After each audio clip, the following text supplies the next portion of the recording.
ஓம் சிவா திருச்சிற்றம்பலம். தென்னாடு உடைய சிவனே போற்றி, எந்நாட்டவர்க்கும் இறைவா போற்றி, அருள்மிகு நால்வர் பொற்றால் எம் உயிர் துணையே.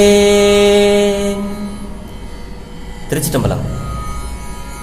சிவபெருமானை, அதாவது பெரும்பற்ற புலியூரானை பேசாத நாளெல்லாம் பா நாளே என்ற அருள் வாக்கை அருளிச் செய்த அருள் திருநாவுக்கரசு பெருமானார் பொன்னார் திருவடிகளை தலைமேற்கொண்டு வணங்கி அப்பெருமானார் அருளிச் செய்த சிவபெருமானாரை பேசாத நாளெல்லாம் பிறவா நாளே என்ற அருள் வாக்கை எடுத்துக்கொண்டு சிறியன் சிவபாலா தினம் ஒரு திருமுறை பாடல்களின் மூலம் சிவபெருமானாருடைய வீர கழல் இணைகளையும் அப்பெருமானார் அருளாளர் பெருமக்களுக்கு அருளிய விதத்தையும் அப்பெருமானாராகிய நாமம் நமச்சிவாய என்ற மந்திரத்தை நாவினால் நவின்றும் மனத்தால் நினைத்தும் சிந்தையில் தியானித்தும் இந்த நாளை ஒரு நல்ல நாளாக மாற்றும் முயற்சியில் சிறியன் சிவபாலா தொடர்ந்து செயல்பட்டுக் கொண்டு வருகிறேன். இதற்கெல்லாம் சிவபெருமானாருடைய திரு அருளினாலும் அருளாளர் பெருமக்களுடைய குரு அருளினாலும் அடியார் பெருமக்களாகிய உங்களின் அன்பும் ஆசிர்வாதமும் ஊக்கமும் முன்னின்று அருள் செய்ய சிறியேன் இப்படி ஒரு பேறு பெற்றுள்ளேன் என்பதை உணர்ந்து இன்றைய சிவபெருமானாரை பேசாத நாளெல்லாம் பிறவா நாளே என்ற சிந்தனைக்குள் சொல்வோம். சிவனருட் செல்வர்களே, அடியார் பெருமக்களே, சிவ அன்பர்களே, மார்கழி மாதம் 29வது நாள் இன்னைக்கு. இந்த 28வது நாள், மன்னிக்கவும், 28வது நாள் திருப்பள்ளி எழுச்சியில 8வது பாடலை இன்னைக்கு நம்ம சிந்திக்க போறோம். நம்ம ஏற்கனவே சிவபெருமான் பழச்சுவையானவர், அமுதமானவர் அப்படிலாம் நம்ம சிவபெருமானை பத்தி நேற்றைய தினம் உள்ள பாடல்ல சிந்திச்சோம். இன்னைக்கு 8வது பாடலாக இந்த பாடலை சிந்திப்போம். எனக்கு தெரிந்த வரையில் பாடி எனக்கு தெரிந்த பொருளை உங்களோடு பகிர்கிறேன். திருச்சிற்றம்பலம். முந்திய முதல் நடு இறுதியும் ஆனாய் மூவரும் அறிகிலர் யாவர் மற்றறிவார். பந்தனை விரலியும் நீயுனின் அடியார் பழங்குடில் தோறும் எழுந்து அருளிய பரனே செந்தழல் பூரை திரு மேனியும் காட்டி திருப்பெரும் தூரை ஊரை கோயிலும் காட்டி அந்தணன் ஆவதும் காட்டி ஆண்டாய் ஆரமுதே பள்ளி எழுந்தருளாயே. ஆரமுதே பள்ளி எழுந்தருளாயே.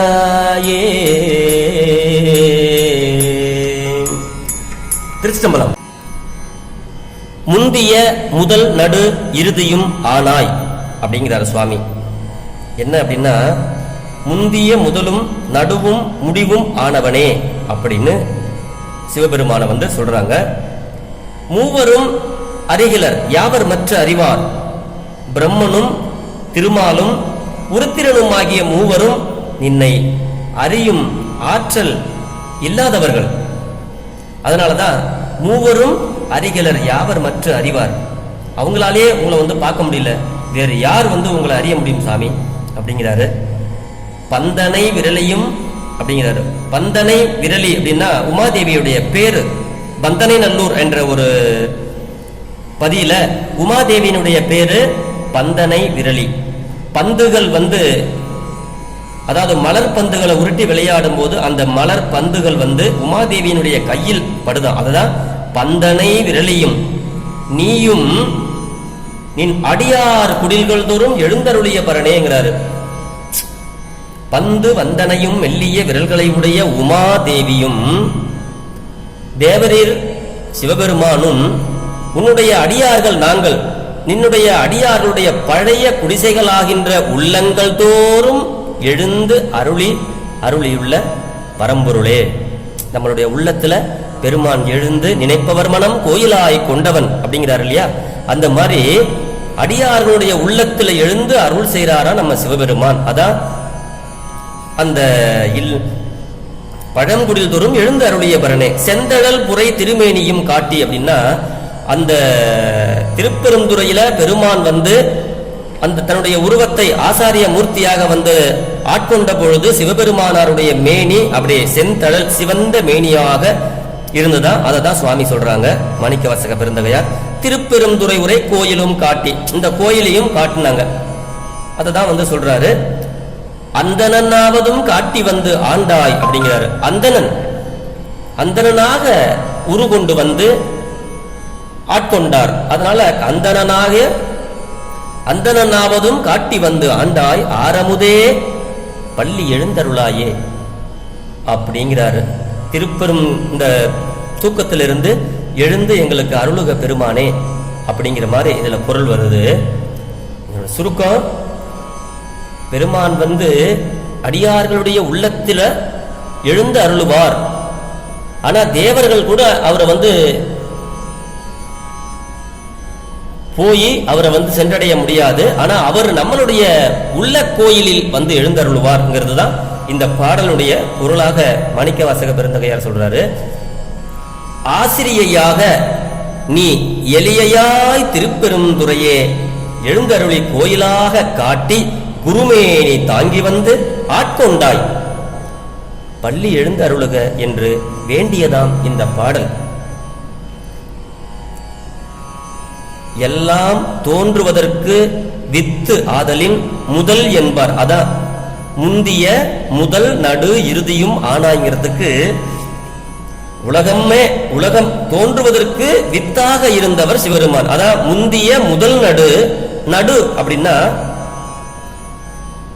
தோன்றிய அனைத்தையும் வினை போகத்திற்கு ஈடாக தத்தம் கால எல்லை வரை போகத்தை ஊட்டி பாதுகாத்தலின் நடு ஆனாய். அத முந்திய முதல் நடு ஆனாய் அப்படிங்கிறாரு. கால எல்லை கண் உயிர்களை வந்து தம்மிடத்துக்குள்ளேயே ஒடுக்கி ஓய்வளித்து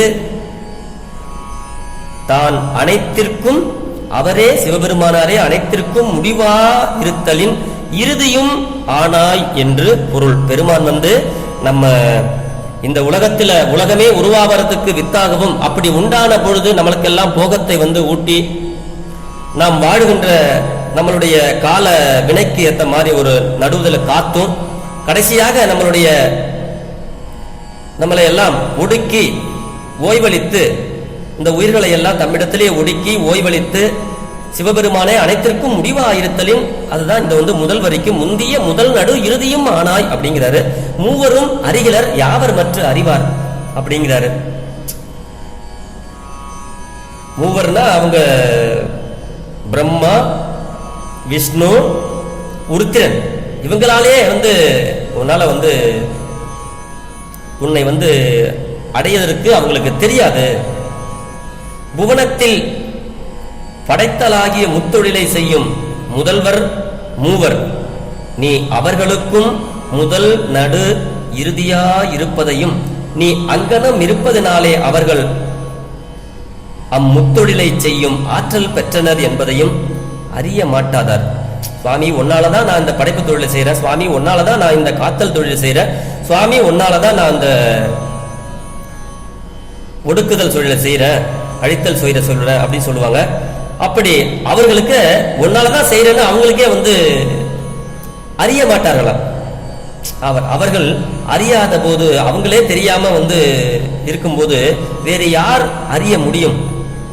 மூவரும் அறிகளர் யாவர் மற்ற அறிவார் அப்படின்னு அதுக்கு வந்து பொருள் சொன்னாங்க சுவாமி. பந்தனை விரலின்னா இறைவன் பெண்மை தன்மையில் பிறழாது பூ பந்து கொண்டு ஆடும்போது அப்பந்து அணையும் மெல்லிய விரல்களை உடையாள் என்பார் உமாதேவியை இங்கனம் கூறினார். திருப்பந்தனை நல்லூர் என்ற பதியில நம்மளுடைய உமாதேவியினுடைய பெயர் பந்தனை மெல்விரலி என்பது நம்ம அங்கே சிந்திக்க வேண்டியது. ஆக விரலி என்றமையால் இறைவன் அருட்குணம் இறைவியாக உருத்தாங்கியதை உணர்த்தியதால் நீயும் அப்படின்னு நம்ம உமாதேவியும் சேர்த்துக்கிறோம் என்ற போது உருவம் மேற்கொண்ட சிவபெருமானை சிந்திக்க வைத்தார் என்று நாம் எண்ண வேண்டும். இறைவன் அடியார்கள் உள்ளத்தையே இல்லமாக கொள்வார் என்பார் மாணிக்க வாசகர் சொல்றார். இறைவன் அடியார்களுடைய உள்ளத்தையே இல்லமாக கொள்வார் என்பார். அதனாலதான் நடமாடும் கோயில் போல இருக்கு நம்ம தெய்வ சேக்கிழாரும் சொல்லுவாரு. படமாட கோயில் அன்பருக்கு அப்படின்னு சொல்லி 10ஆம் திருமுறையில அங்கேயும் அடியார்களை பத்தி ஒரு பெருமையான வரிகள்லாம் வரும். அதுலயும் சொல்லுவார் நடமாடு கோயில் படமாடும் கோயில் அப்படின்னு சொல்லி அதுல பாடல்கள்லாம் வரும். ஆக இறைவன் அடியார் உள்ளத்தையே இல்லமாக கொள்வார் என்பார்.